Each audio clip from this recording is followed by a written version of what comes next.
somehow in 1960 याच्या आधी ह्या टूल्स त्याला आपण काय म्हणतो जिओ टूल्स और टेक्निक्स हे होतं का? नो.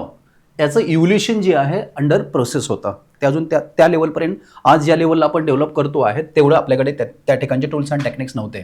मग तेव्हा आपण फक्त स्टडी करत होतो the help of traditional knowledge on the base of observations and the data modelling. But the here data modelling with the observation बेसवर आपण काय करायचो लँडफॉर्म जे आहेत लँडफॉर्म्स. ओके, या लँडफॉर्मचा स्टडी आपल्याला जो एक्झिस्टन्स आहे याचा अर्थ काय आहे जो ऑब्झर्वेशन आपण करू शकतो अशाच लँडफॉर्मचा आपण स्टडी करत होतो.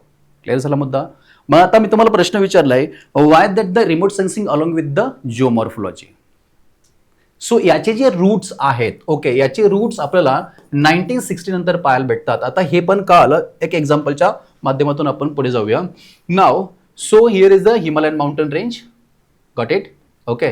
So the southern part of Himalaya okay हा काय करू शकतो आपण ऑब्झर्वेशन करू शकतो बाय टचिंग और द बाय एक्झामिनिंग करू शकतो आपण. दे फूट हिल्स आहेत. सपोज हे काय येतं पॅडी प्लेन्स असतील और हे काय येतं हे फूट हिल्स आहेत त्या माउंटेन रेंजचे.